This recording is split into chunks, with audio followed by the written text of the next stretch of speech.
For life. Yeah. Bullet cast. What's going on? Stacy. This elite podcast in here. Ain't nobody better. Look. Yeah. Listen to us every time we live in the side. When you turn it on, it's just defining the mind. If you feel it, our opinions is great. When everything we move. What's going on, ladies and gentlemen? I am a microphone messiah. I have a kind of, sort of Mr. No Days Off guy here, and also an agent of chaos. Phillip, Katie, and Brandon are back for another edition of the Bullet Cast. What's going on, guys? Hello, but there's no Brian. No Brian yet again. It's just like it's probably just going to be you two for the podcast championship. You know, I'm Mr. Sort of No Days Off. I guess Phillip is Mr. No Days Off since he's never missed a show, all 298 episodes. Yes, bonus podcast interviews. I am here. Brian is just days off. And then the Months other off, the other off. podcasts I've been on, I've been going and going and going and going. Energizer Bunny out here. I think this is my 5th podcast. Hey, you're doing better than Brian. Hey. Hell, We had a good stretch going at the beginning, and then fatherhood reared its ugly head again. Oh, yeah. Shout out to the baby bullet cast, Shout out to the baby. baby within the ropes. Yes, the baby within the bullet ropes. Yeah. All right.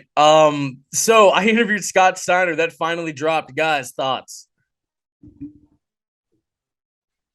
Well, Katie definitely listened to it, right? Oh yeah, totally. Of course, just like I did. Don't do the Brandon. Do not do that. Yeah, I hate only I that. can do that. I hate that with a passion. But You Phillip, I real did listen. God, honest I did listen to it this week. It was Okay. a short I don't one. like truth. Wait, what? I said, do you want the real God's honest truth? Yes. Yeah. Not gonna like it. Yes, I want it. My work has been way too crazy. I have not had time to watch or really delve into just about anything this week. The only thing I've seen is Raw. This is gonna be Well, an it's okay, interesting Phillip. podcast. I don't got a life, so I listened to the Scott Steiner interview, and it definitely sounds like a Scott Steiner interview. It's only like 3-4 minutes. You quickly, you get your stuff in. You talked about Steiner math, talked about Braun Breaker. That's pretty much it. But shout out Scott Steiner. He was on the show. He's Yeah. a good brother. He's a friend of the podcast now. Yeah. Now he's going to yeah. go on and do bigger and better things. I don't know when Scott Steiner's wrestling again or whatever he's doing these days, because he really didn't plug anything. He just said his freaks can find him wherever. But that's Scott Steiner for you. Yeah, talked about Antonio Inoki, the collision in Korea. Talked a little Muhammad Ali. It was good stuff. Very nice. I look forward to listening to it this weekend. That's gonna be a great 3 minutes. Oh man! On to the other news. The game. I was just watching a video of The Rock imitating Triple H, and it's hilarious. It is absolutely. I'm the game. It's hilarious to me. No, but seriously, Triple H. He had COVID. He cannot be at Raw this past Monday in Oklahoma City. So Road Dogg Jesse James was kind of the head of the show that day. And we wish the game a speedy recovery because he's been doing his thing with that pencil in his hand, man. Do we know if he actually had symptoms or if he was asymptomatic? We don't know that information. All we know is that he had it something. Yeah. Well, either way, speedy recovery regardless. Yes. Phillip, I thought we beat COVID. I thought COVID's over. I thought it was over. I thought we're done. We're past it. That's so 2020, 2021. I didn't say that. I didn't say that stuff. That wasn't me. Well, Who so we said didn't. So we didn't beat COVID. that? It's Okay. No comment. It's having another retirement tour Okay. like Hulk Hogan, just another one. And Terry Funk. and Mick Foley. Yep. Can't wait till the funk variant comes out. Anyway, AEW is going to be having a docu-series to air. T's and P's of Triple H. Yes, T's and P's of the game, the Cerebral Assassin. AEW is going to be having a docu-series to air in 2023, obviously on the Time Warner Media Networks, either TBS or TNT. Chronologic, or just following a couple of the wrestlers from AEW. So kind of like, you remember when WWE did the Breaking Ground on the network back in like 2015? I guess that's what this is kind of going to be like, which I'm excited for. You know, they've been looking for something to put back on TNT after Cody and Brandy left AEW and Rose of the Top is no longer going to be happening. I know they were trying to talk about doing some kind of show with Darby Allin, but that never really panned out. So this seems interesting. I wonder who they're going to choose. What are your guys' thoughts, Katie? I'm figuring they'll probably highlight Jericho. They'll probably highlight MJF. And personally, I want to know more about the media scrum, but I doubt that we'll get any information on that. What media scrum? Yeah, what do talk about? Well, as the resident Bulletcast reality show expert. Oh, really? Yes. I mean, I covered pretty much every single Total Divas, Total Bellas, and Ms. and Mrs. back on Under the Radar. Maybe Under the Radar makes a comeback so I can cover the ins and outs of this AEW docu-series. Ladies and gentlemen, I'm right. Ladies and gentlemen, Under the Radar is coming back for twice a month next year. Oh, now it's twice a month. I was told it just has to be monthly. Well, it's a collection of everything we don't talk about on the regular Bulletcast that I just throw together. We're gonna really test you. Okay. We're gonna see if you can keep that up. Let's prove your Mr. No Days Offness. My No Days Offness? Yes. But anyways, I'm excited. Obviously, it's gonna have its own spin on things. So it's not gonna be just they point a camera and whatever actually happens is reality, brother. But it's rose to the top. It's had its ups and downs. I thought it kind of got better later on in the season, but they never really they focused a little bit like on that first episode behind the scenes, but they kind of stepped away from that and kind of focused more on the Rhodes family, which is understandable. So maybe this one can be a little bit different, and I don't know what they're going to do because the internet loves all the chaos backstage for AEW. I don't think that's what's going to happen. I don't know. We shall wait and see. Le Champion, the Ring of Jericho World Champion, Chris Jericho has signed an extension with All Elite Wrestling until the end of 2025. This ties him up for another couple years with the company. He is also going to have some role increases. He will be a creative advisor and obviously a coach and a producer. So, hey man, that's great. Jericho's very happy there. We know, especially at his age and the light schedule, and how honestly he doesn't really wrestle every week. I mean, he is kind of now defending the Ring of Honor title, but for a while he would just like show up, cut a promo, be involved in a segment, and wrestle only when it kind of mattered, and that's kind of added to his career longevity, you could say, over these past 3 years. Brandon, what are your thoughts on Le Champion sticking it out with AEW? Makes sense. We talked about Jon Moxley getting re-signed last week. Now they re-signed Chris Jericho. Who knows? Maybe this is like Jericho's kind of last contract as an every week type wrestler. Because at that point he'd be pushing like his mid-50s, but Sting's still going strong in his 60s. So who knows how long Jericho's going to do it? But it's nicer, kind of like similar to Moxley, kind of having more backstage responsibilities. And we know maybe backstage structure in AEW needs a little bit of work. And Chris Jericho is definitely one of a respected leader that, if given enough power and using it correctly, can be done for good. Absolutely. Yeah. Katie. I agree. I think that giving him more responsibility backstage is a great idea. If there's one person that we know can probably help rear up some great wrestlers for this generation, it's Jericho, it's Moxley. I think it's a great idea. 1,000%. 1,000%. WWE cancels day one. And what are you going to do on New Year's Day now, Phillip? Sleep. Recover from a hangover, watch some college football. I was ready to, just throw it up for real. This sucks, man. I love day one. And Roman didn't even get to compete at the first one. So this was going to be the make good. He was about to have a banger match defending the undisputed title, and it was going to be a fantastic night. This is Triple H's worst call to date. I'll say it. I'll say it right now.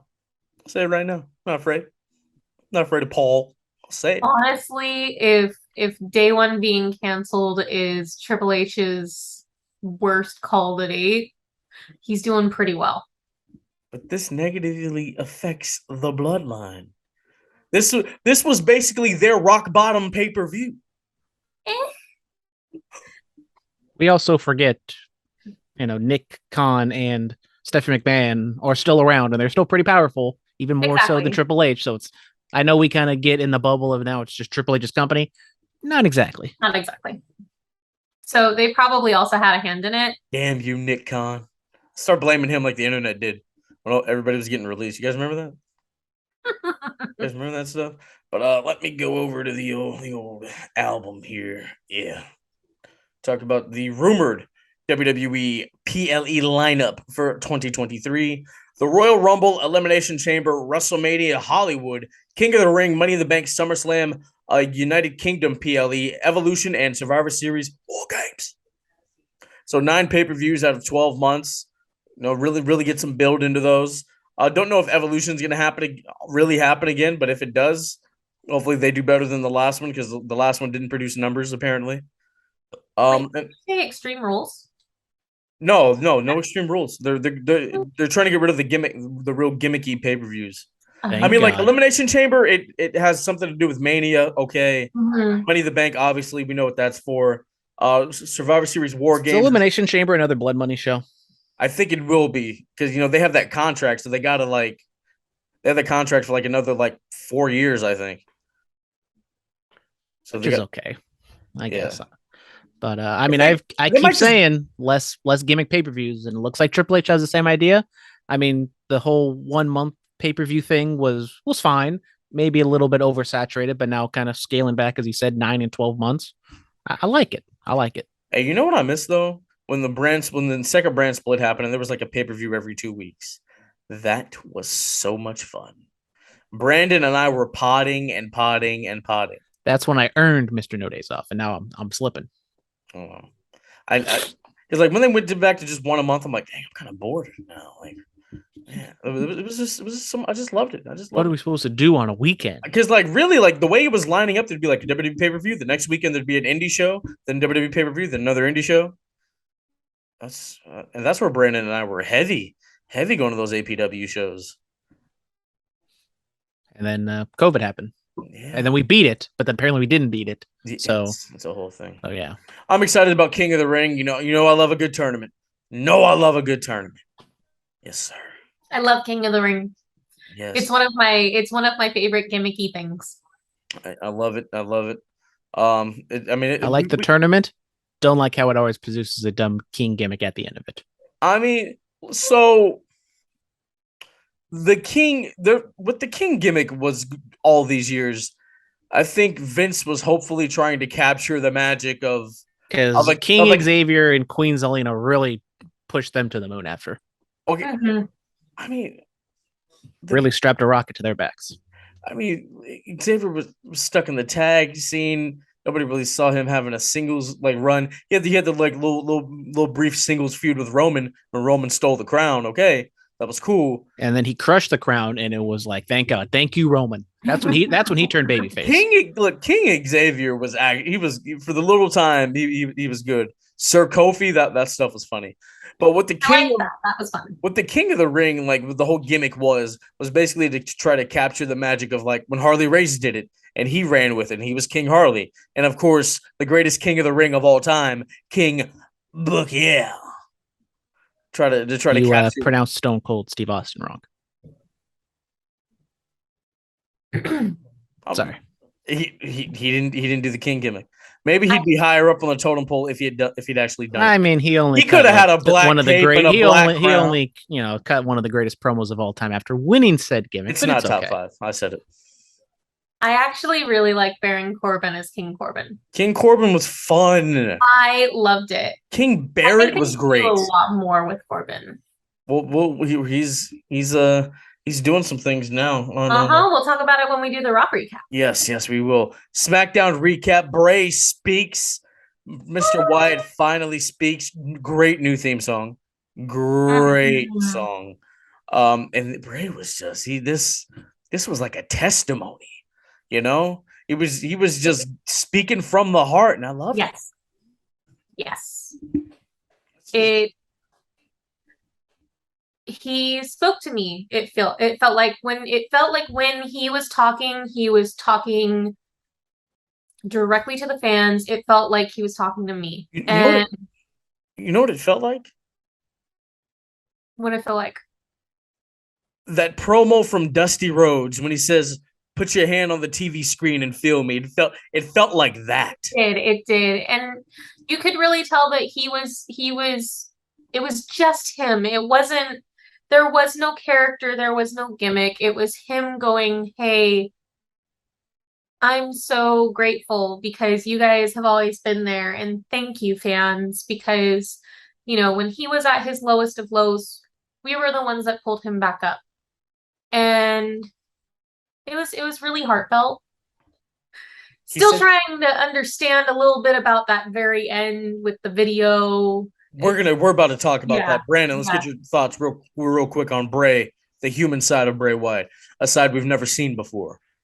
So, I'm not the biggest fan of the whole, breaking kayfabe. This is the real me type promo, but I thought Ray performed it beautifully. And I think he kind of needed that to kind of just get off his chest. And I think this is going to just be a one-off, and the promo or the video thing at the end, they're going to do some sort of thing and kind of pull him out of that. So, you can say what you got to say about the video, because I am confused, because I kind of know what's going on and I see what people discover, but there's a lot of just different speculations of what is going to happen with this Bray Wyatt character. I did some digging. I did some digging. So here we go. So the figure, apparently WWE filed a trademark for Uncle Harper. So possibly this is going to be a tribute to Luke Harper, Brody Lee in a way, which is great. But so the masked figure, that's the mask that Bray wore when he re-debuted at Extreme Rules. So the masked figure said, this is a quote from a book: "Come with me, your life is done. Forget the future, forget the past. Life is over, breathe your last." And apparently that's from a book called I can't even figure out how to pronounce this, but it was out in 2002 by Clive Baker, and he was a horror fantasy author and painter. Clive Barker, my bad.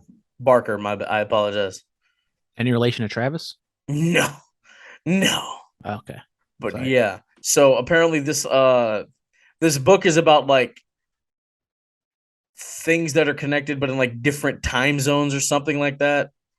I forget the actual explanation, but it's a start to something. And you know what this is? I feel like, so the first Spider-Man, the Tobey Maguire one, Norman Osborn, William Dafoe, great actor, by the way.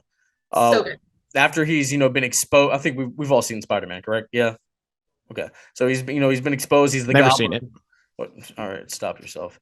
He's the Goblin, and he would have Norman, the regular him would be like, "What have I done? What have I done?" And then in the mirror would be the Goblin version of him talking. That's what this is. I took some vitamins one night and I was like, whoa, that's what this is, and I'm excited by it. Let's get some mirror stuff going to be better than Warrior and WCW, but let's do some stuff like that, man. The quote is from Clive Barker's Abarat. Yes, that's right. Abarat. Abarat. So if any of our listeners want to actually read the book, there you go. Yeah, I'll read the quote once again. "Come with me, your life is done. Forget the future, forget the past. Life is over, breathe your last." Brandon, what does that mean to you?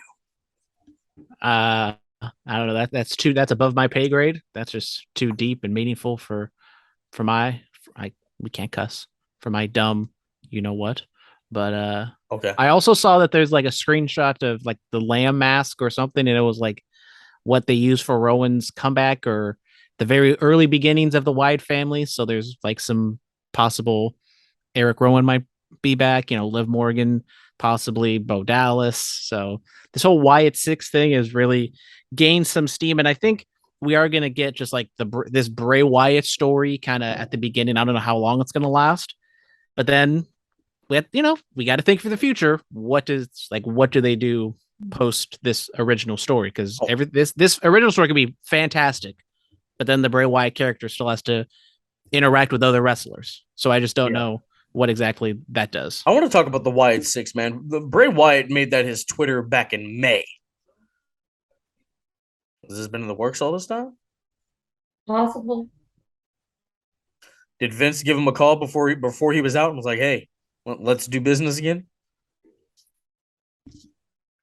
All I know is that I'm still focused on the quote and the quote's book. Powerful. It's great. The plot, it's a young adult novel from Clive Barker, which is pretty interesting considering he's usually like a horror fantasy author. Based on basically a teenage girl who's frustrated with her life in Minnesota. She argues with her teacher over a school project, and she leaves the school, goes to the edge of town. She sees the remains of a lighthouse, and she ends up encountering this otherworldly creature guy who looks vaguely humanoid but not humanoid, and stuff goes on from there. Isn't the Fiend vaguely humanoid but not exactly? Isn't this masked person vaguely humanoid but not exactly? Yeah, it's an inner demon. Exactly. The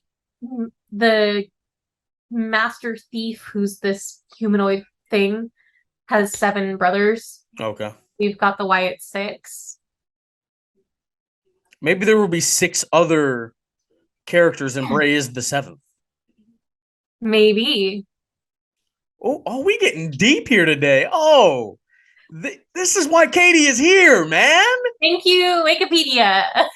God.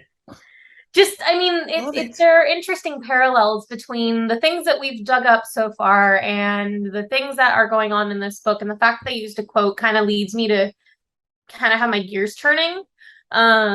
Either way, regardless of what ends up happening, I'm here for Bray Wyatt and whatever he ends up doing. Because I really wanted him back, and now he's back, and I'm really happy.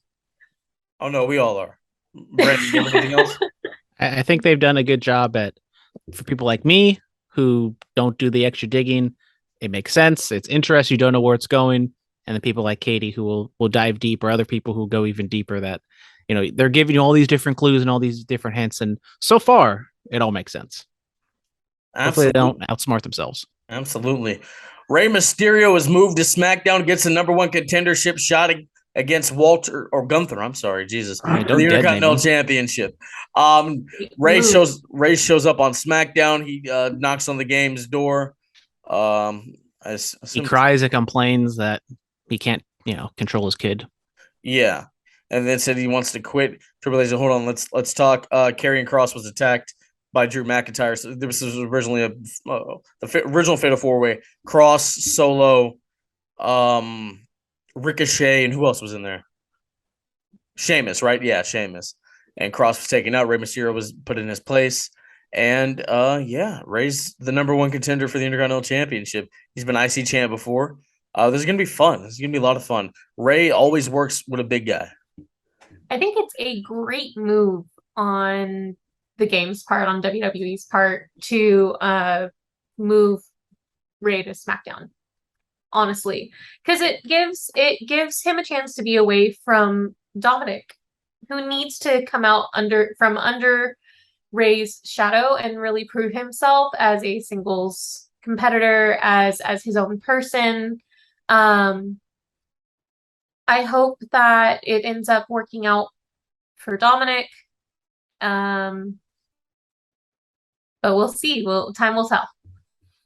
Yeah, it's a good way to hit like the reset button to get Rey out of the way. Even though I don't know what why Judgment Day just couldn't go to SmackDown, because it feels like everyone's just jumping back and forth. But don't think too much about that. But yeah, I think him and Gunther are gonna have a really good match. Kind of gives a chance for Ray to just be a wrestler, be a legend for however long it's going to be, and maybe they reconvene back at the Royal Rumble and we can move on to that Dominic Ray match. I think we're going to get a WrestleMania hair versus mask. Make it happen. Ooh, yeah. Yeah. In the match, the finish were that awesome move that Ray hit on Ricochet. That was a little callback to a match they had in Lucha Underground from 2016. I was like, yeah, so good. Ricochet is great, man. I love it. Like, I need a GIF of that. So someone send me a GIF. Brandon has a GIF maker. He made a GIF of me once. Yeah, make gifts of everything. I have a gift. Yeah. We're gonna call you the Giffer. The Giffer. That's the Giffer. I don't know about all that. I don't know about that. Giffy. I mean, not all nicknames. Not all your nicknames hit. No, what do you mean, bro? All the ones I have for myself are great. Exactly. You give all the crappy ones to other people. No, you know what? On the 300th episode, I'm gonna have to list them off. I think that's what we're gonna do. Longest episode ever. I mean, I only have one. I've evolved to like a Jericho or a Triple H, just all the names, Yeah. All the names.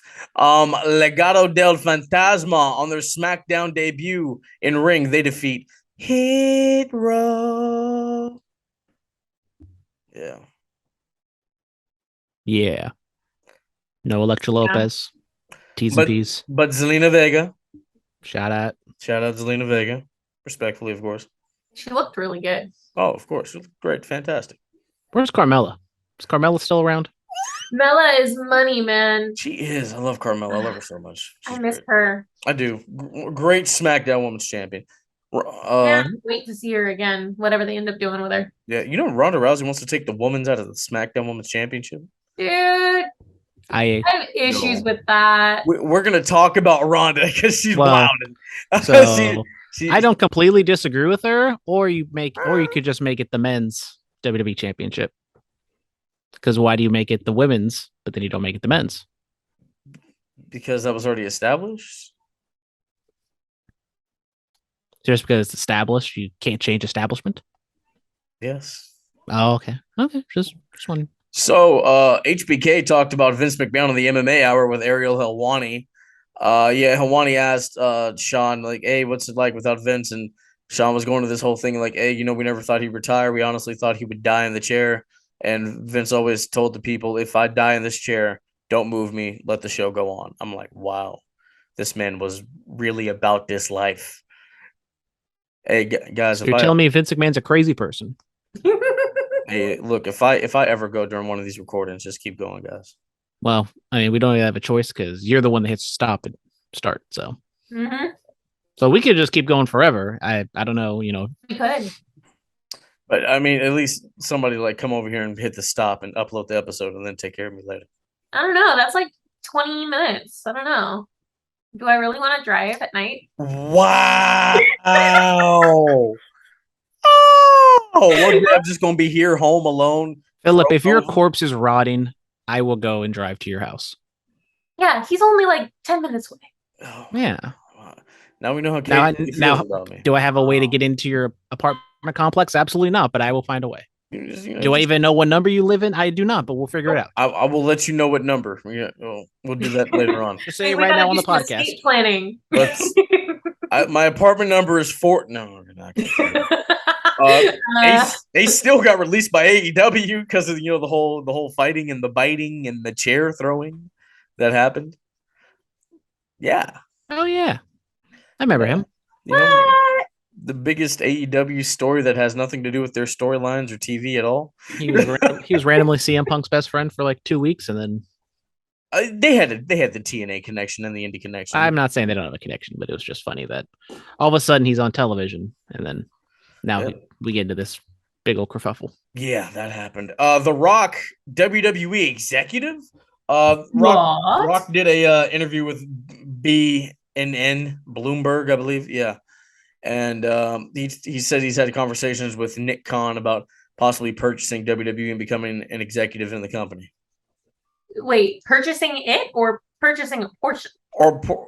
So what he said in the interview was, if Vince ever were to sell the company, it would have to go to somebody that isn't just happy to acquire the brand, but actually truly loves the business in and out. I agree with that. With that. So that's what he was saying. So I guess You tell me the Mickey highest Mouse doesn't executive- love pro wrestling? Wait, who? You tell me Mickey Mouse doesn't love pro wrestling? Disney has its own problems that we're not going to get into here. But yeah, so I guess that's what it was. Hey, look, if it goes to Dwayne, that'd be cool. And we've always wondered what a sale would look like and how that would change up the structure. Because I always would think if they did sell, they would sort of keep the same people, like like the Triple H's and Stephanie's. I don't know about Nick Khan, but I think they would still keep like the wrestling portion kind of the same, and then maybe the business structure changes. But we see a lot more Usos on TV. We see Jacob and Journey running around Friday Night SmackDown and Monday Night Raw. That'd be tight. Make it happen. Yes. Moving on from that, Keita locks up with Nate. So yeah, Keita Murray, he's a friend of the show. He's been on the show. Brandon, that was some of your best cinematography. Thank you. It was in a restaurant in Los Angeles. Nate's is there eating. I don't know how it happened, but I guess Keita told him like, hey, he's a wrestler, and they locked up. I've seen the video. I threw it on the Bulletcast Instagram. Hey, congrats to him, man. Just one of the homies, getting to do something unreal. Shout out to him. Hope Keita's doing well. Need to have him back on the show. Inside the ring, Bianca Belair makes history. She, as of tonight's recording, she has had 200 consecutive days as the Raw Women's Champion, making her the longest reigning Black World Champion in WWE history, regardless of gender. Woo! That is Black excellence at its finest. Congratulations to the EST of WWE. Brandon. Yeah, shout out Bianca Belair, highly touted prospect coming out. What? Tout? Mm-hmm. Katie, do you remember Tout? Dana Bryan loves Tout. He's still touting. Do you remember Tout, Katie? Or do you know what that is? Tout. Shout out to it was TikTok before TikTok. Yeah, it was WWE. It was a WWE thing. This is like 10 years ago. It was actually way ahead of its time. I wasn't watching WWE. I did have a tout account, and I think I only used it to follow wrestlers. But I do have bubbles, and so I blow bubbles to Bianca Belair. You're like what's the old girl at the at the Ugwa merch stand? Always got the bubbles. You know what I'm talking about. Shout out Ugwa Bubble Girl. Yes. I'm blanking on her name. I'll remember it after we stop recording. Bubbles. Yes. Ring of Honor, they're close to a TV deal, hence why Jericho's the champion and all this attention's on Ring of Honor now. They're close to a TV deal and they could be streaming on HBO Max. That's tight. That's cool. Now if they can just get the pay-per-views over there. Right. I mean, I don't know why ROH is getting on HBO Max before AEW does, but I think they would fit there, I mean, the faster we can get ROH and AEW to split apart, the happier I will be. Yes, because it's turned into ROH Dynamite. These are the most Ring of Honor Championship matches I've ever seen in my life, and I used to watch that thing religiously. You're telling me you didn't watch every single Cody Rhodes Ring of Honor match? Oh, of course I did. Of course I did. I'm talking about like Ring of Honor title matches. We saw one live, when he wrestled Pentagon, or was that Willie Mack? This was too long ago. I forget. I remember holding the Ring of Honor Championship. That's what I remember. Great time. It's one of my item posts on my personal Instagram, so it's like I see it all the time when I switch over. It's like the second or third most recent photo I have. Yes. Shout out Cody. Shout out Cody. Shout out to the American Nightmare. Ronda Rousey is wilding. Yeah, with we already talked about the championship thing. Brandon sent this post or this article to the Bulletcast group chat. Ronda Rousey thinks Logan Paul should defeat Roman Reigns for the WWE Universal Heavyweight Championship. Is she out of her mind? Well, further down in the article, she explained that basically because of Logan's reach is the reason why, and she's thinking of the future. Okay. And who can Roman has just beat everybody already, so he doesn't really have anything to feud with. That was her rationale, even though it is wrong. No, you are throwing away the best story of really probably the last 5 years, I'll say. We can't do that. When the person, whoever beats Roman, it has to have meaning, and it has to be somebody that's going to be here every week to benefit from it, you know? Roman when- Reigns doesn't really have anybody to feud with right now, so that would give Roman Reigns something to do, and it actually elevates Roman Reigns to be in a back and forth with Logan Paul. Yeah. No. She got No. her brain got rattled when Holly Holm kicked her in the head, bro. And then Amanda Nunes just beat her down. Yeah. Shout out to Amanda Nunes. Jesus. Katie, what you look like uncomfortable. What are your thoughts? I have issues with Ronda. Oh, tell us your issues. I really don't like her. I don't. Why is that? I feel like We got heat with Ronda Rousey now. I feel like when she goes into the ring, she's not as safe as other wrestlers are. And mind you, she's coming from MMA, and that's fine. But like I watch her and I worry about her competitors. Like, it's scary to watch her. And I don't really like seeing her on TV because she's not very good at promos. So, this is the whole Ronda thing. Not only that, but she's fucking crazy. So I will say this. When it first was announced that she'd be doing this, I was like, okay, all right, we'll see. Like, can she pick this up? The in-ring aspect picked it up, like Kurt, we can say. yeah. That's what I've always said about Ronda. Now the other aspect is in the talking and she should have a manager, and like other people have said this too. Like I've heard this on TP all the time. She's like Peter Rosenberg talked about how she's the sweetest person in the world backstage, but when she's a babyface, she doesn't look like she's a sincere babyface. No. Like how she should just like be a heel, give her a manager, let her be a female Brock. Like I know we don't want to say things like that or whatever, but like let's do that. Like, I mean, maybe if they did something like that, I would probably like her more. But honestly, like, I just can't. I've never been behind her. When she came back after having the baby, I was just like, oh, okay.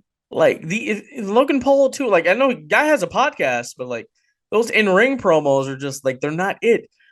Like if they're trying. Yeah, no, he's trying, sure, but like if they're down in the performance center working out, they need to be in promo classes too. Oh, 100%. And the thing is, I figure they're probably in promo classes as well, which is what makes it even more disheartening. I don't think they are. I think they probably just have like one person like kind of going over them with like certain things. I think that's it.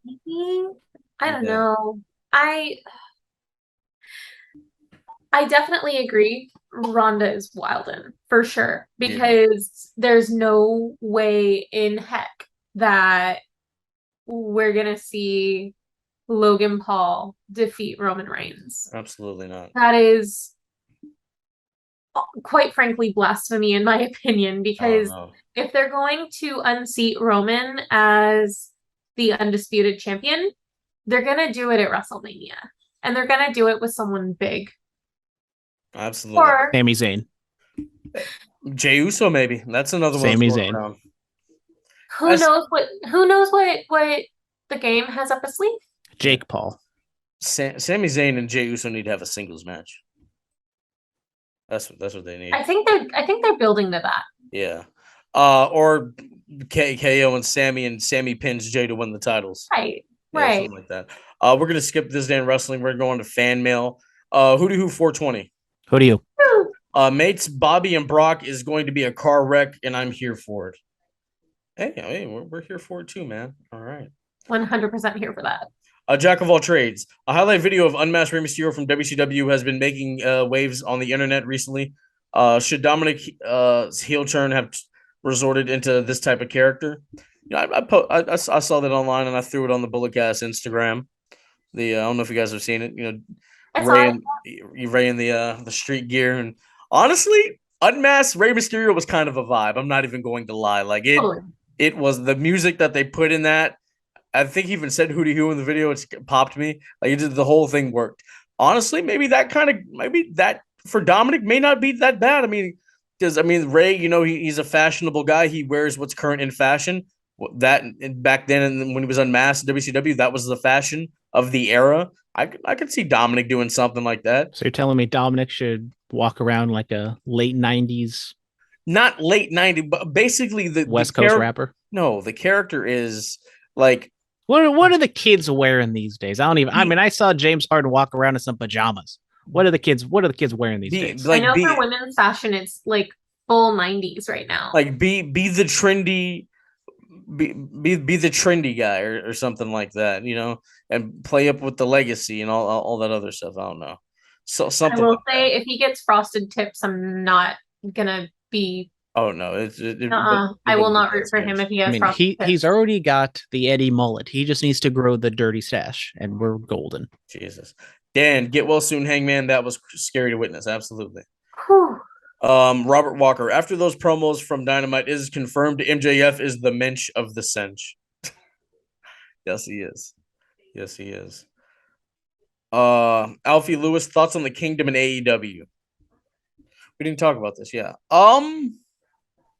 Cool. More ROH and AEW. Love to see it. Maria Kanellis said she is the only woman to work AEW, Ring of Honor, New Japan, Impact, and WWE. I'm like, Brandy Rhodes exists. I'm like, she did it first. What are you talking about? Yeah. Anyway. Apparently WWE was interested in Matt Taven. I like Matt Taven. He's cool. Obviously, we know how Mike Bennett's career went there. That was interesting. Yeah. I mean, I don't know what they would do with Matt Taven. I mean, he's serviceable.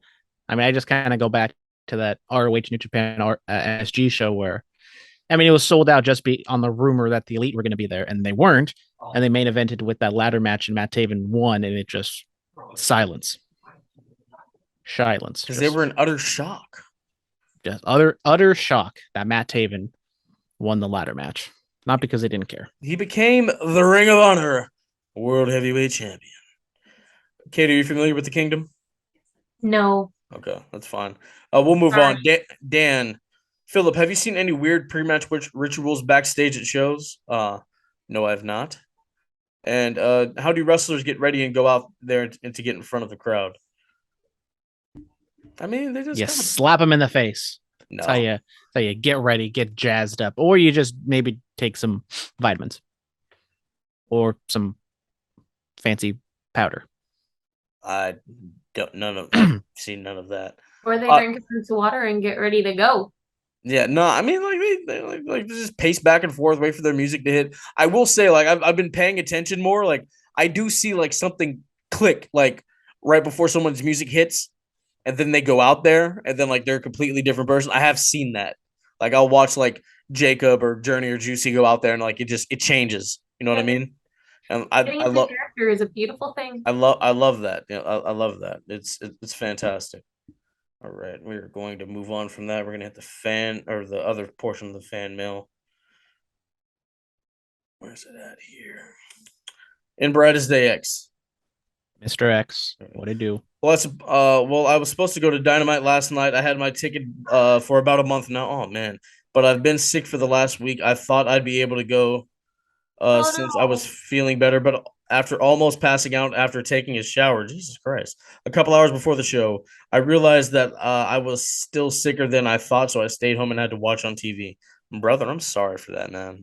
Oh, I hope you get well soon. Yeah, absolutely. T's and P's, Mr. X. Yes, hopefully you get better. He also says we've now entered the end game of MJF becoming the AEW champion, haven't we? We'll talk about that when we get to AEW. What do you think the chances are of them actually bringing back the inflatable pumpkin for Halloween Havoc this year? Triple H, he loves old school stuff like that. I don't know. We'll see. Bring back the pumpkin, the goblins, the ghouls. I don't know. Shotzi's hosting it. Shout out Shotzi. Shout out Shotzi. Town business. Let's move on to Monday Night Raw. Bobby Lashley absolutely dominates Brock Lesnar. The Beast shows up. Lesnar goes through does the barricade spot. He gets speared onto the announce table. He just gets put through the announce table. Brock Lesnar needs to win this match. Brock Lesnar, he's taken too many losses. He lost to Bobby already, lost the title to him. And then, he's lost to Roman all these times. Brock Lesnar needs to win this. It needs to be a hard-hitting, throw a little MMA, a little amateur wrestling, shoot wrestling in there, drop, do the kind of the suplexes they were doing at the Rumble, where they were landing on their heads and high shoulder blades. And then Brock Lesnar needs to win. I don't know about Brock needs to win, but he needs it. He has I to. think it would be fun to see him win, but I would be okay with Bobby too. Well, Bobby's already beaten. Bobby has already beaten him. Yeah, 50-50 booking. That's how you got to do it. I mean, But we, beat him again. we've seen Brock just tied at the hip with Roman. I just don't know what they do with Brock after that. Like after Bobby, it's hard for me to see what Brock Lesnar does besides facing Roman Reigns, because that's pretty much what we've been seeing the last 3 years. And Drew McIntyre. And Bobby Lashley. Ooh, Brock versus Sheamus. That would be a banger. Or Walter. Or sorry, Gunther. Ooh, yeah, with Gunther. That would be tight. I don't know. We'll have to wait and see. Triple threat. No triple threat. Brock in triple threat matches is fantastic. He always does. Brock, Sheamus, and Gunther. Crazy match. Just hard hitting. Right? Just big. Like they will go at each other like sharks. What did Biggie say? Big meaty men slapping meat. Yeah. Yeah. Matt Riddle and Brock Lesnar in a shoot fight. Oh, Brock's tearing. He's Brock would eat him. up. Brock would eat him. Yes, sir. He would eat him. Yes. Rollins retains the United States Championship against Matt Riddle. Elias was there because he returned. That was a thing. Yeah, it happened. His beard's grown enough so he can return. What do you mean return? Why would his beard? His beard was always there. We saw him, a few months ago when Ezekiel was running around. T's and P's to Ezekiel. Apparently that attack from Kevin Owens just ended his career, and it really sucks. His career just got cut short. Yeah. T's and P's, Ezekiel. He was over like Rover, though. He was over like Rover. Yeah. So Rollins retains. Curb stops Riddle for the win. Curb stops Elias, and then Ali comes out there and he's just throwing hands. He's like, I want to fight. Ali stepping up to the plate. I like Ali. Shout out Ali. You saw the new gear? I like the new gear. I like the new hair. I know. Living his best life. Looking very styling. It really is. Brandon. Beautiful. New look. Switch it up. Glammed up. He got to glow up. Trademark Naomi. Yeah. Sorry. Trademark Naomi. I think, you know what? Riddle needs to move on to something else. He needs to be back in the team. Well, Randy was supposed to be back at SummerSlam and got back. Randy. We can put him in the team with somebody else. Yeah, but he joins Alpha Academy. Style so well, or contrasts enough to make him look good. Okay, hear me out. Hear me out. Do we have a choice? I can see this. Riddle and Omos. You call them Bromos. I can see like Vince bringing them into the office. Like, I want to put you guys together. You're going to be Bromos. Yeah. Well, too bad Vince ain't empowered anymore. Oh, but I think Triple H does it. Hey, I want to put you guys together, Bromos. I think could be the name of the. Yeah, there we go. We can do that. I am here for it. And you can chant. You know how they're going to chant for Bromos. Definitely not the same thing when Omos and AJ Styles were together. Definitely not the same idea. No. To hide up Omos's limits in the ring. Do you know how they will chant them? The way they chant Goldberg, the same cadence. It'll be Bromos. Yeah. He can do the floating bro off of his shoulders. Oh, I'm a genius. Because he's so tall, Katie. That's why he can do it off of his shoulders. Have Omos stand on the top rope, have Riddle on the shoulders and hit the biggest floating. I don't think Omos can stand on top of the Do rope. not underestimate the Nigerian giant. I thought he got up to like the second rope one time. I'm just giving them the saddest look on my face because this is ridiculously bad. Bromos? You wouldn't buy a Bromos shirt? Bad. Awful. Worst RK Bro, look, RK idea Bro was stupid. ever. Stop. No, hey, nah, Ever. you're not gonna rain on my parade. Okay. Ever. RK Bro was dumb. That was stupid, and I people disagree. loved it. Wholeheartedly. It diminished Oh, Randy that's an Orton. awful idea. Randy Orton shouldn't have had to lower himself I'm to do tweeting that. it now. What? And I'm tagging you. Wait, what do you mean? What are you doing? What are you talking about? No one will understand. Look, Bromos is the name of this episode. Yeah, that's what we're doing here today. Baron Corbin's back. JBL is his manager. JBL wearing some hunorm suit pants. How do you feel Got the suit pants? about the suit pants and about Corbin being back? Love Baron Corbin. Wish he would go back to the whole he beats people in like 10 seconds and doesn't say a word. But he can talk, so it's fine. But if we can get back to that lone wolf character, that'd be great. Corbin is he's a decent low mid card heel. Him pairing him up with JBL, I don't know like why, because like JBL did the talking and Corbin didn't really do much, so maybe they kind of fleshed like the connection more. But Corbin's talking was never the issue. It was more just like his in-ring stuff. His in-ring is fine. His in-ring is fine. I mean, is it though? Yes. It's For a fine. man his size to move the way he does, stop yourself. Oh my god, right? I mean, what's the most memorable Baron Corbin match? Duh. Hell in the Cell 2017. Him, Ty Dillinger at the time, and AJ Styles. The US title was on the line. Duh. Let us also not forget that in the weird Money in the Bank climb through the WWE building, he killed two of the other competitors. Yes. Threw them off the top of the roof. Oh, bro. I try to forget about that. The mixed tag where he hit that end of days on Becky. Come on, bro. Dude, right? And he retired Kurt Angle. Yeah. You show this man some respect. Put some respect on his name. And you put some respect on JBL Bromos. didn't exactly put respect on Baron Corbin's name because he buried Dolph Ziggler and said this schmuck couldn't make it in the Attitude Era, which I don't know why in the hell you would say that. And then it took Baron Corbin almost 15 minutes to beat this schmuck. Psychology was all off there. Like JBL, first off, don't ever bury the current talent compared to the other years. Even if I'm not the biggest Ziggler fan, I'm here defending your boy Ziggler, Phillip. As you should. JBL should not have said that. And then it takes, Corbin 15 minutes in his return. He's still been competing on a more regular basis. Corbin took some time off. Ziggler, he has that gas tank. But Ziggler's a schmuck who couldn't cut in the Attitude Era. So that's JBL just talking trash.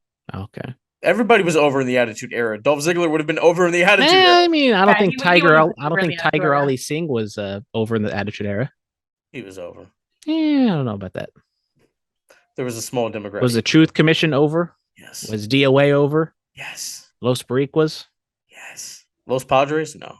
No. Hey, championship this weekend. Oh, really? What day? In the sweep. Sunday? Yep. What time? 9:30.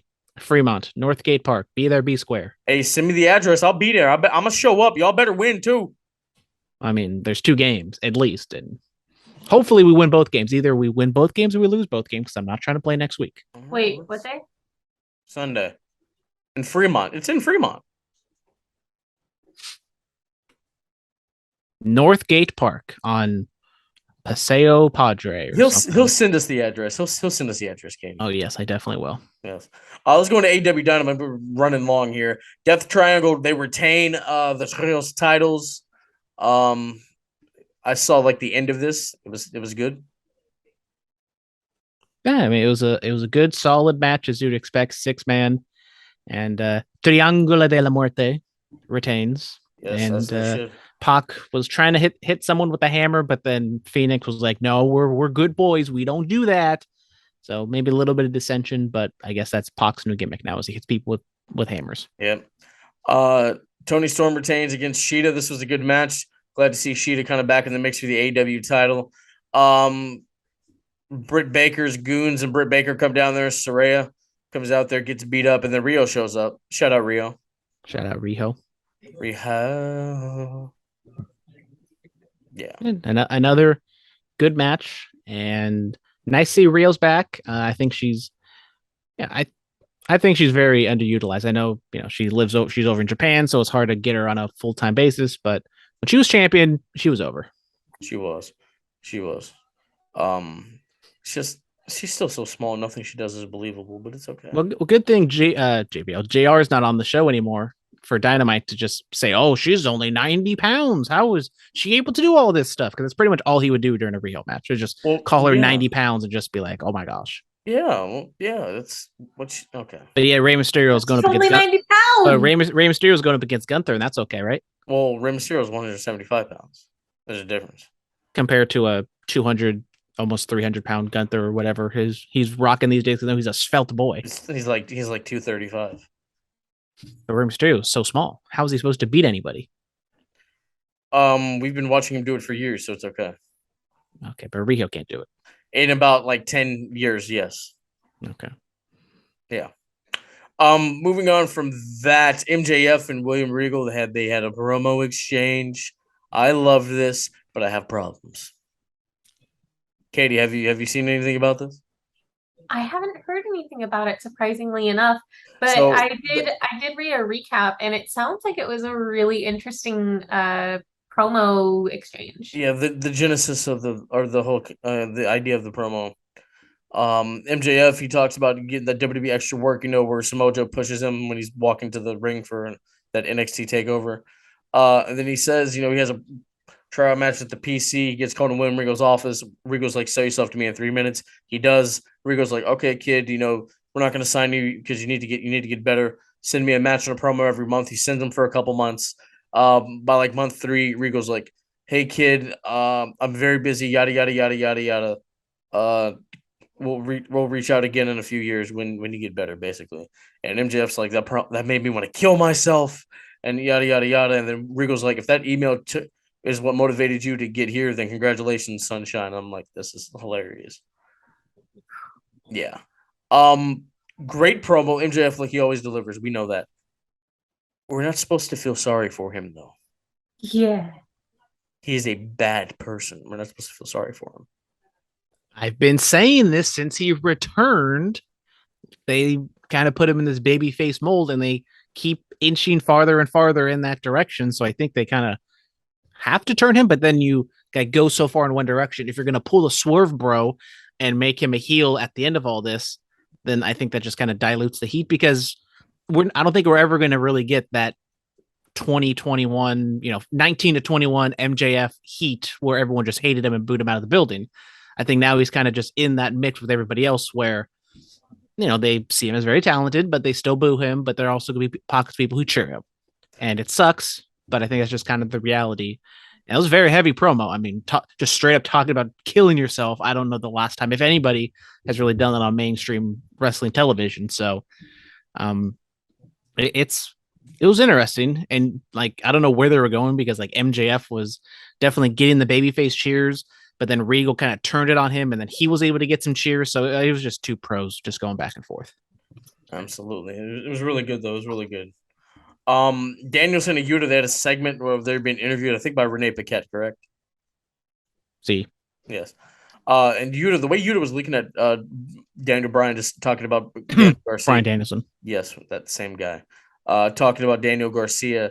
Yuta looked kind of upset, why aren't you talking about me like this, basically? So could Wheeler Yuta turn on Bryan Danielson? Yep. Possibly. And that was always just kind of the weirdness of the Daniel Garcia, because you already had Wheeler Yuta, and Daniel Garcia and him are kind of the same. So what exactly would have been the end game with Garcia and the? Well, they're not the same. I mean, they're the young and upcoming. No, possible star. star. Is a pro wrestler, and Garcia is a sports entertainer. Well, he's a sports entertainer, but there's a pro wrestler in there somewhere. Yeah, because they're two different things, apparently. According to you. You know what I'm gonna be for Halloween? I'm gonna be a sports entertainment podcaster. But you're already that. You're already a sports entertainment podcast. No, because apparently there's a difference. Mm-hmm. Well, I just don't know. I still am yet to hear what is sports entertainment, because all sports is entertainment. That's not true. Yes, it is. I have a couple Halloween costumes. I'm excited. That's not true. I've never been entertained by watching any other sport. Stop yourself. So sports entertainment is the only sport that is entertaining. Yes. So then but what is the sport? The one that we watch every Monday and Friday and Wednesday and Tuesday. So the sport is called sports? Yes. Makes no sense. Yes. The sport is wrestling. You know that. Oh, so the entertainment is the wrestling. The entertainment is the grandioseness and the pageantry. But why can't wrestling be grandiose and entertaining? Why does that have to be another label on top of it? Because that's the way the nature of the beast is. Look, I didn't coin the term. Ask the guy who did. Moving on. He's not in power anymore. We'll find a way to get in contact with him. Moving He on just from did that to skirt the commissions back in the day. Chris Jericho retains the Ring of Honor Championship against Dalton Castle, who was accompanied by his boys. Yeah. Were you a Dalton Castle guy, Brandon? Were you a fan? I was the biggest Dalton Castle guy back in the day. I mean, did you want to be one of his boys? I don't know if I wanted to be one of his boys, but it does kind of suck that he had that back injury. And he was on fire, right? I mean, he was just like so hot back in like, what was it, like 17, 18, like that. He took the title off of Cody and he ran with it. Katie, you're familiar with Dalton Castle and his boys? No. Oh. Sorry. You see, should we have boys like Dalton Castle? I mean, maybe. I mean, we have young boys. I mean, the way you were, maybe needed a boy ladder to get up into that ring for the 300th episode. Excuse me? You know what, bro? They had steps. I hate it. They have steps, and they didn't bring them that day. Damn, it's tough luck. It's okay. I went to juicy spot. I got in that ring. Got in that ring just fine. I was in front of the crowd, man. Oh, yeah. I mean, I jumped up there, had no issues. What? Had my stretchy pants on with my Yeezys. I didn't get to step up because I wasn't told that I could get in the ring. Yeah, Phillip. Hey, look, it all happened so fast. Okay, when we do another one, Katie, you'll be in the ring. We'll have microphones and chairs and guests, and you can ask questions. And yeah, good. Okay, I'm gonna keep you to that. Oh, absolutely. Yeah, so Jericho retains the title against Dalton Castle. Then he kills Jerry Lynn, a former Ring of Honor champion. Jerry Lynn, one of the most underrated talents in the history of this sport. Wait, we had a murder? Yeah, he hit him with a tombstone pile driver on the stage on top of the Ring of Honor championship. And thank God they cut away to a different camera angle, or else we would have just seen a terrible beheading. Sorry, with blood money on the way. Terrible use of the phrase, but good thing they cut away, because that did not look very good. Dude, I'm watching Chicago Fire right now, and there was almost a beheading. That's weird. Like, we're talking about this. You said that, and this is what there has to be a term for this.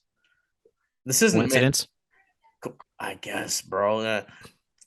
It's some kind of effect, bro. This we're all just living in a simulation, so that's why. I know. Yes. Are you low vibrational? I like my vibration a little higher. Okay. Yeah, I like to feel something. You heard Kanye on Drink Champs?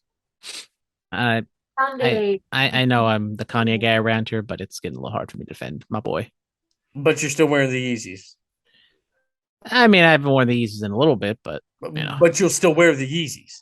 Well, I mean, I still have them. But you'll still wear them. They're Adidas shoes. Just say, bro. There are people that are still listening to R. Kelly. It's okay, bro. I'm not saying what they did is similar, but they're both wild. So just say you're gonna wear the Yeezys. I mean, I will wear the Yeezys because they're very comfortable. He said it.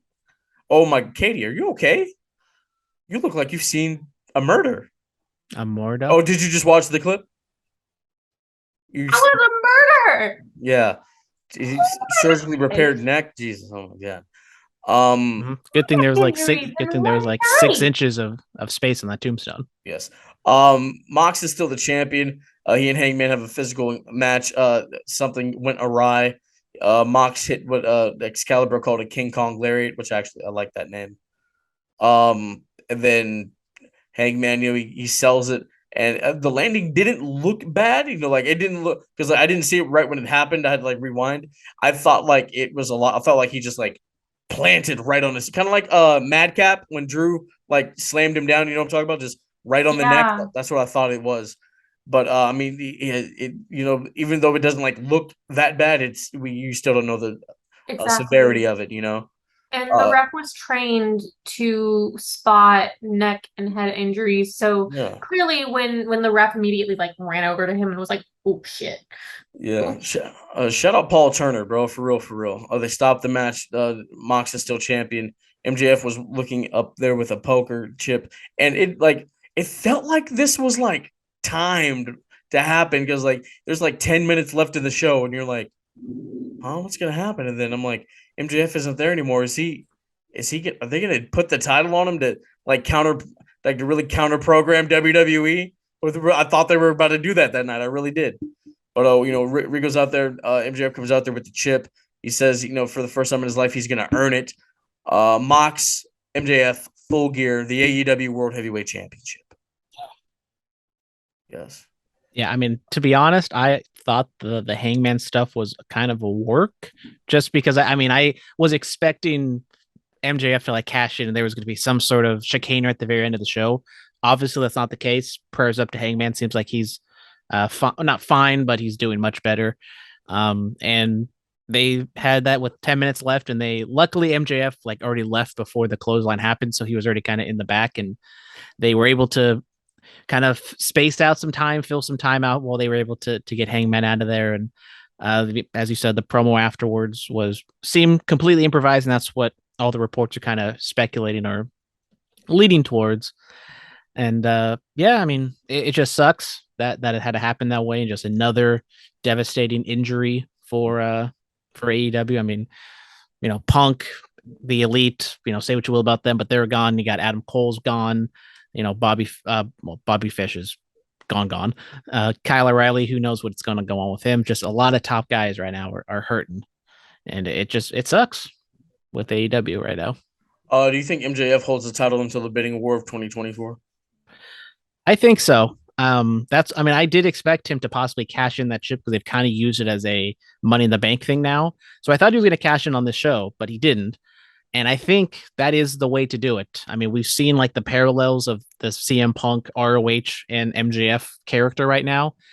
And I think him holding that title going all the way to the end of 2023 is the play.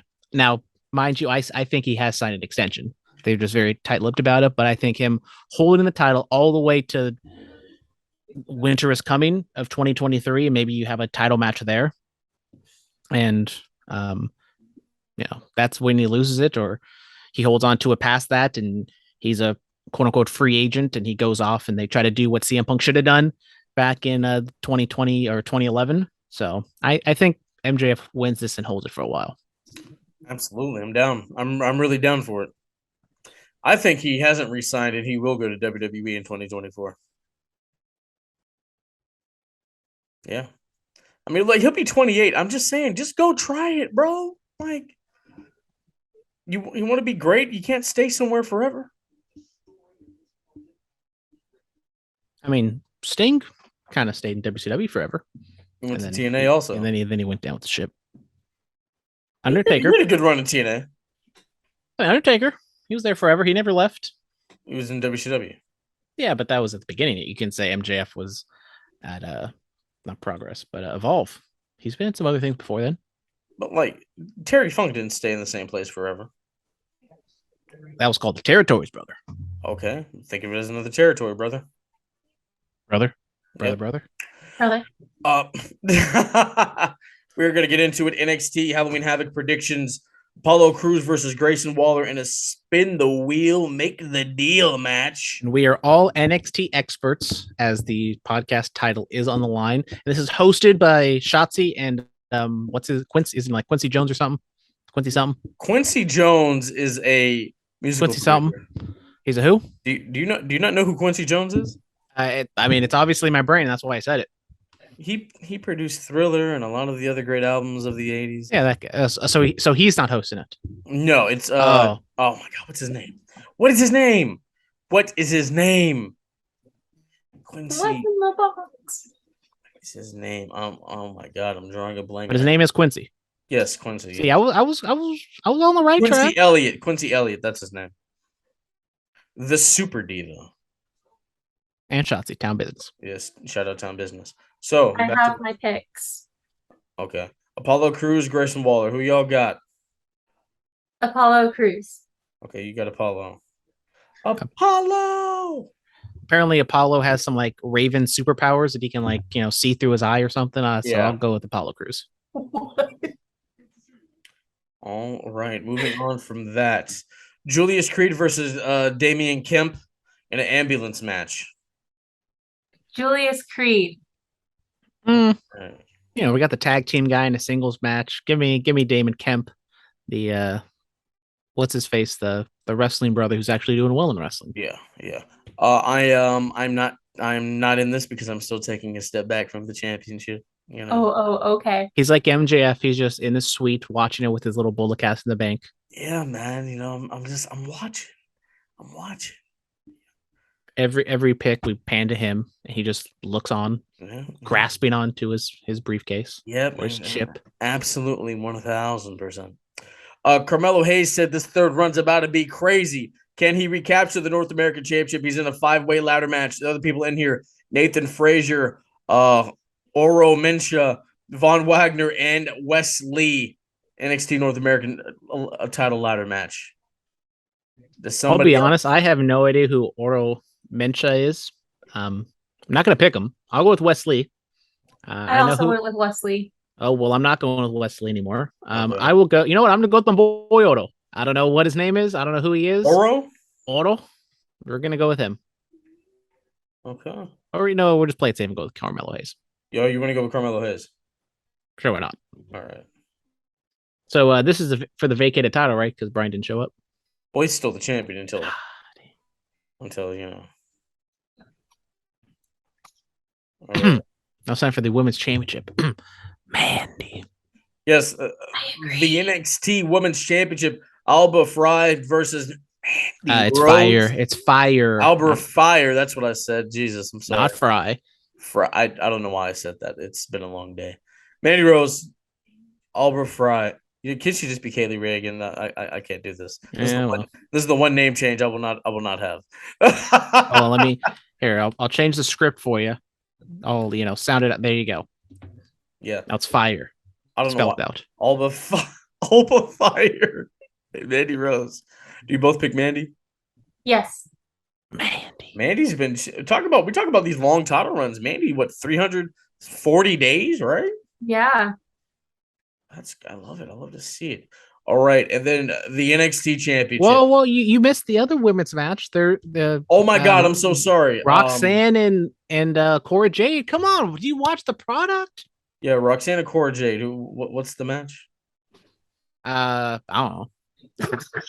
I just know they're having a match because they did the whole pick your poison gimmick, and okay. Rhea Ripley broke the internet again with her pin on Roxanne. It's another spin the deal. It's a spin the wheel, make the deal, weapons wild match. Okay. Who y'all got? Give me Roxanne. Give me Cora. So there are 6 matches on this thing. Yes. When I looked at the matches, that was not on there. Okay. And lastly, the NXT Championship. JD McDonough, Ilya, or you can just say Jordan Devlin. JD McDonough, Ilya Dragunov, Braun Breaker, NXT Championship. Ilya. Okay. You're going to go Ilya. And at the end of NXT, Austin Theory showed up. If you don't want him cashing on Roman, I guess have him cashing on the NXT Championship. It would have been more impactful if he just showed up, bro. Like, no lie. If he just showed up, he'd be like, what the hell is he doing here? And he's the NXT champion. Yeah, that would have been more impactful, yeah. Who are you going with? I think Braun Breaker's the favorite, I would assume, so I'll just take it, and I will go with Braun to retain. Does Theory cash in? No, because I think if he was going to actually cash in, you don't tease it. Or do I they? think- No, I think do they're they gonna do? have. Do I they think do the they're gonna have watermark? to hold on to it. Do they do the watermark? Like Eh. your show's about to go off and then bang. Hey, wow. Yeah. No, Okay.